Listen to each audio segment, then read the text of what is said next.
చూస్తే ఆ గుహలో దీంట్లో ఎవరు లేరు. అయితే ఆయన అదృశ్యం అయిపోతాడు అని చెప్పడం జరిగింది. ఈయన ఒక రాత్రి అయితే అక్కడే కూర్చున్నాడు. రెండవ దినం గడిచిపోయి సాయంత్రం అవుతుంది. రాత్రి పూట సడన్గా ఆ బుర్జులో వెలుగు వచ్చింది.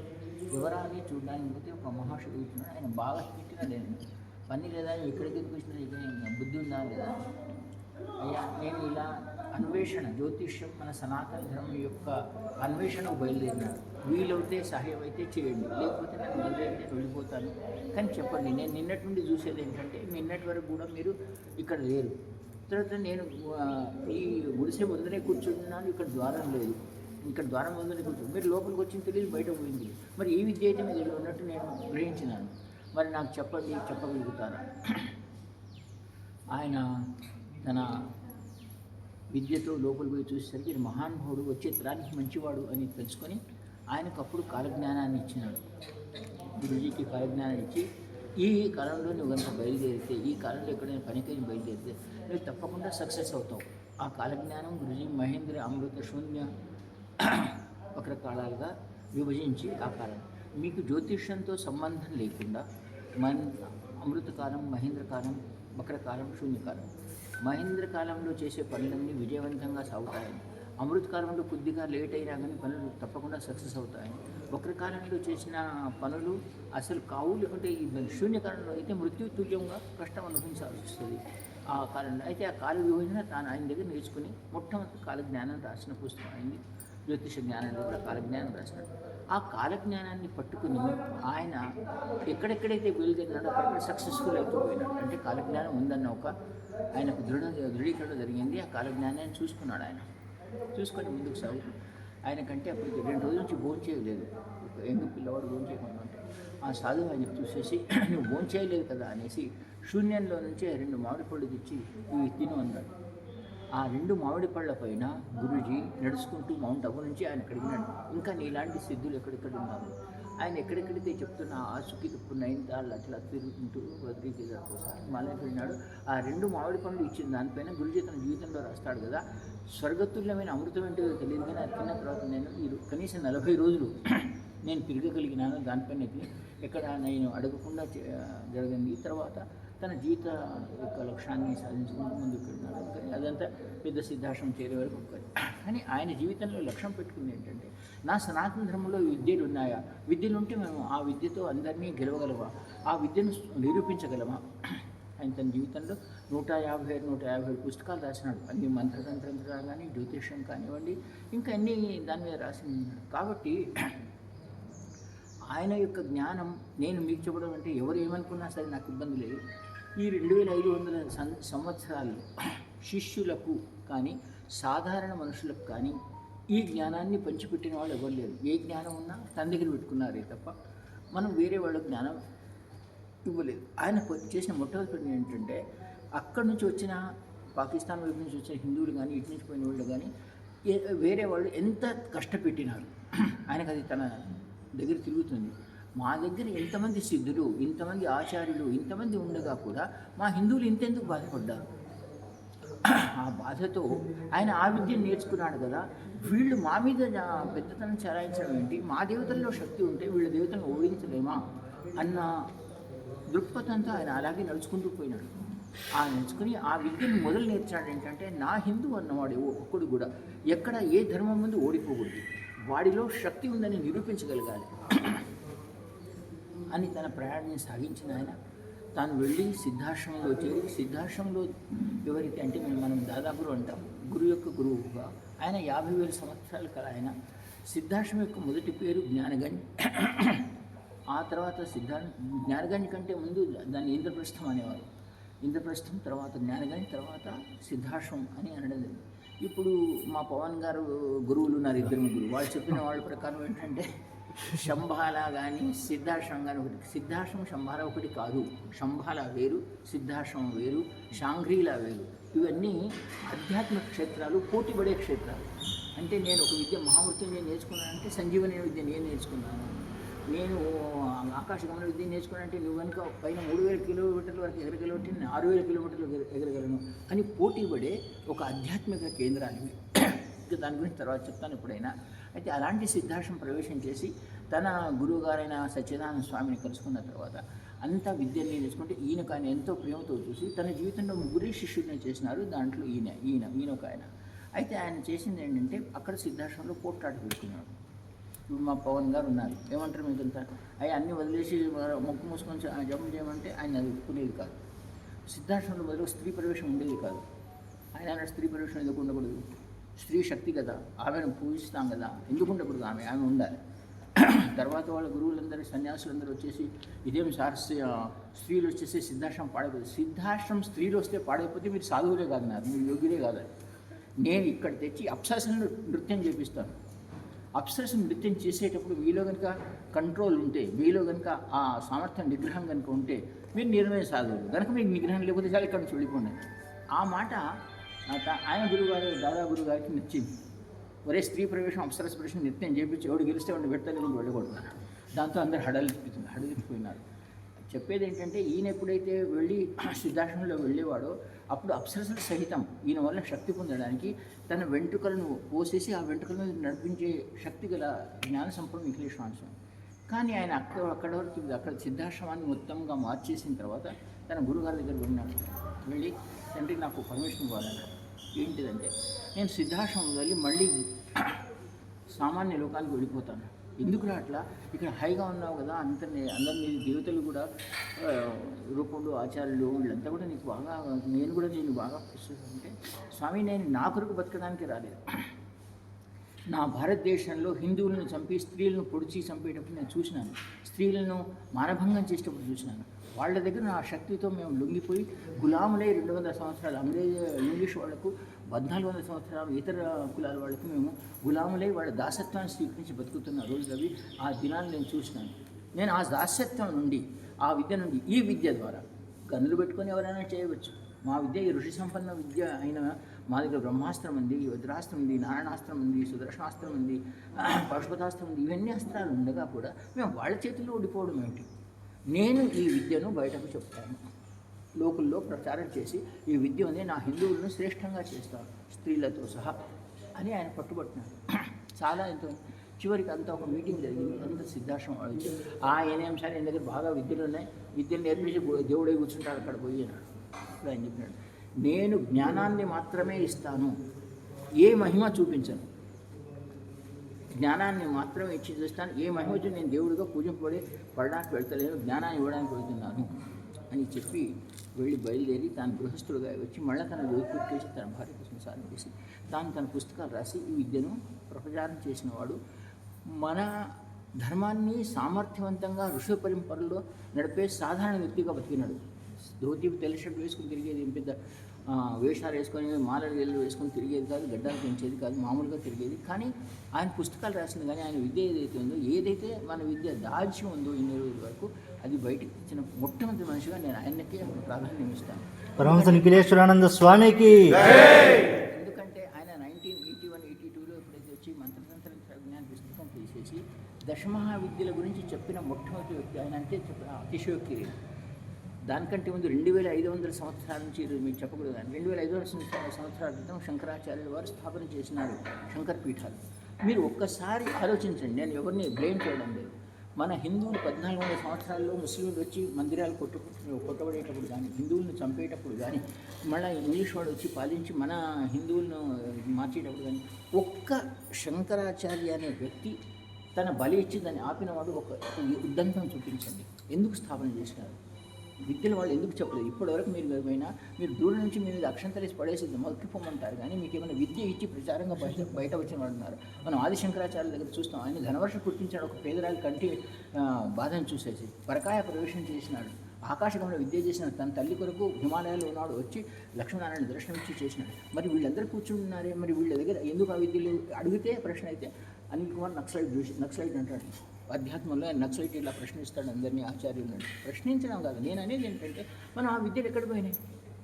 ఆ విద్యలు ఉంటే భారతదేశ పరిస్థితి ఈరోజు ఈ విధంగా ఉండేదా?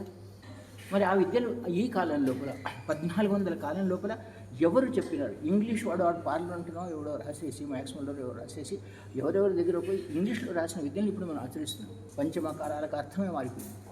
డైరెక్ట్గా స్త్రీతో మైథునం చేయడం, మదిర కళ్ళు తాగడం, మాంసం వేయడం, దానికి అది అర్థమే కాదు. కనుక ఇలాంటి విద్యను బోధించిన ఆయన నా జీవితంలో ఆయన ఎప్పుడు వచ్చినాడంటే, నేను కమిషన్ ఆఫ్ ల్యాండ్ రెవెన్యూలో పనిచేసి నాకు ఢిల్లీలో పని ఉండేది. ట్రైన్లో ఏపీ ఎక్స్ప్రెస్లో పోయేది. అయితే 24 గంటలు కూర్చోవాలి. పుస్తకం ఏదైనా పూజ చదివేది. మొట్టమొదటి పుస్తకం అయింది తంత్రరహస్య అన్న పుస్తకం అయింది. అది తీసుకున్నాను. ఒక్కసారి చదవడం ఆరంభం చేస్తే నేను ఆ పుస్తకం 24 గంటల్లో 2 సార్లు పూర్తి చేశాను. దాంట్లో ఆయన అన్నది ఏంటంటే, సాధన కనుక చేస్తే ఏ దేవతనైనా ప్రత్యక్షం చేసుకోవచ్చు, ఏ దేవతనైనా శక్తిని ప్రాప్తం చేయవచ్చు, ఏ దేవతలైనా మనం మళ్ళా దేవతలై మనం హాయిగా బతికించవచ్చు, మనకు ఎదురు లేకుండా బతకవచ్చు. అది నా మైండ్లో బాగా కూర్చునిపోయింది. నేను శాస్త్రం వెళ్ళేటప్పుడు ఇంకా నాకు ఒక తపన ఆరంభమైంది కదా, ఆయన కలవాలనే తపనతో నేను ఢిల్లీ వెళ్ళినప్పుడు మళ్ళీ ఆఫీస్లో పర్మిషన్ తీసుకోకుండా జోధ్పూర్ వెళ్ళి ఆయనకు అడిగినాను, తండ్రి వెళ్ళిన తర్వాత ఆయన కూర్చున్నారు. ఎందుకు వచ్చినావు అంటే, నేను హైదరాబాద్లో ఉంటానండి, మీ పుస్తకం తంత్రరహస్యం చూసి వచ్చినాను. అయితే మీరు దాంట్లో ఒక మాట రాసినారు ఏంటంటే, ఏ దేవుడినైనా ప్రత్యక్షం చేసుకోవచ్చని. ఇది సాధ్యమా? తండ్రి అందరూ అడిగేటప్పుడు మనం కూడా అడుగుతాం కదా. అంటే అప్పుడు అన్నాడు, జోషిమయ్య బాగా కూర్చున్నాను. నేను ఒక ప్రశ్న అడుగుతాను, నీకు చెప్పు. ఆ కాలంలో బ్రహ్మ నుంచి, సత్యయుగం నుంచి అదే సూర్యుడు, అదే చంద్రుడు, అదే గోదావరి నది, అదే గంగా నది, అదే హిమాలయ పర్వతాలు, అదే భూమి, అదే పంట, అదే తిండి ఉంది. మారింది ఏమిటా? నువ్వు మారినావు. నువ్వు ఆ ప్రకృతిని ఆకలింపు చేసుకొని నీ ప్రకృతిని నువ్వు ఆరాధించే పద్ధతి లేదు కాబట్టి నువ్వు ఎప్పుడు అడుగుతావు, ఇప్పుడు అడుగుతుందా? ఎందుకు కాదు? యుగం మారిందంటే నక్షత్రాలు మారినాయా, నది మారిందా, ఏమన్నా వేరే ఇవి మారినాయా, నీవు మారినావు అన్నాడు. ఇది కూడా తల్లో కూర్చునిపోయింది. పోయిన తర్వాత నువ్వెందుకు వచ్చినావు అన్నాడు. నేను నా చిన్నప్పటి నుండి, నా 16 ఏళ్ళ నుండి మా బోధన లోపల పిల్లలందరం కలిసి ఒక చిన్న పడిపోయిన గణపతి కాకతీయుల కాలింది, పడిపోయి దాని మీద అంత పిట్టలు చేసేది. ఆ గడిని ఒక రూమ్ లాగా కట్టేసినాక మీరు ఎంత రూపాయి పౌడర్ కలెక్ట్ చేసి ఇటుకలు మందిరం కట్టి ఆ పూజ నేనే ఆరంభం చేశాను. 74-75 ఆరంభం చేసి ఆ పూజ చేసిన తర్వాత నాకు జాబ్ వచ్చింది. ఆ జాబ్ వచ్చిన తర్వాత నేను హైదరాబాద్ రావడం జరిగింది. అయితే అప్పుడు దాంట్లో గణపతి విగ్రహం చాలా పెద్దది, ఆంజనేయ స్వామి విగ్రహం ఉంది, దాన్ని హోలీ హనుమాన్ మందిర్గా చెప్పబడేది. అప్పుడు నాకు కళ్ళు తెలిసిందంటే, నేను మొట్టమొదటి గణపతి పూజనే రోజు చేస్తున్నాను కాబట్టి నేను గురుజీని కలిసిన ఇయర్ నా యొక్క 23వ సంవత్సరం, 23rd ఇయర్. అయితే నేను గురుజీ నాకు ఇష్టం, నేను రోజు గణపతి పూజ చేస్తుంటే నాకు తెలుసు అని అడుగుతాను. నేను శ్రీ గణేశానం అంటారు కదా, నేను గణపతి విగ్రహం, గణపతి యొక్క దర్శనమే తీసుకోదలుచుకున్నానండి, గణపతి దర్శనం అవుతున్నాను. నేను ఒరిజినల్గా కమిషన్ ఆఫ్ ల్యాండ్ రెవెన్యూ అంటే ఎంత గొప్ప, అక్కడ లీవ్ పెట్టకపోతే తీసేస్తారు జాబ్ నుంచి. అదేం ఆలోచన లేదు. మా నాన్నకి నేను ఎక్కడ పోయినా తెలియదు, నా భార్య ఎక్కడ పోయినా తెలియదు. అక్కడ పోయిన తర్వాత నువ్వు చేస్తావా అన్నాడు. నేను చేస్తా కనుక ఒక షర్తు గురించి అన్నాడు. ఏంటి? నేను గురుమంత్రం స్థానం తీసుకుంటా అంటే తీసుకోండి. మా ఇంటి పరంపరలో శంకరాచార్య పరంపర ఉంది, మా ఇంట్లో గురువులుగా. నాకు డౌట్ వేసింది, నాన్నకి చెప్తే నేను ఈయన దగ్గర దీక్ష తీసుకున్నా అంటే ఎక్కడ తిరుగుతారో, వాడు శంకరాచార్య పరంపర అని ఎక్కడ తీసుకున్నా బుద్ధి ఉందా లేదా. నేను గురుగారి దగ్గర కూడా పెట్టినా, గురుజీ మా నాన్న బాగా కోపిష్టి తిడతాడు, నేను ఒక మాట మీకు అంటాను, మీ చరణాల్లో మీరు చెప్పినట్టు గురుదీక్ష తీసుకొని నీకు దర్శనం ఇప్పిస్తానన్నాడు. గురుదీక్ష తీసుకుంటాను, కానీ మళ్ళీ మా నాన్న తిరిగితే ఎట్లా అంటే, మీ నాన్నకు పోయి చెప్పు, దత్తాత్రేయుడైనా ఇంకే నేనే స్వయంగా నేను గురువునైనా నా జీవితంలో 64 మంది గురువులు చేసినాను. దత్తాత్రేయుడు 72 మంది గురువులు చేసినాడు. ప్రతి ఒక్క రామకృష్ణ పరమహంస 5 గురువులు చేసినాడు.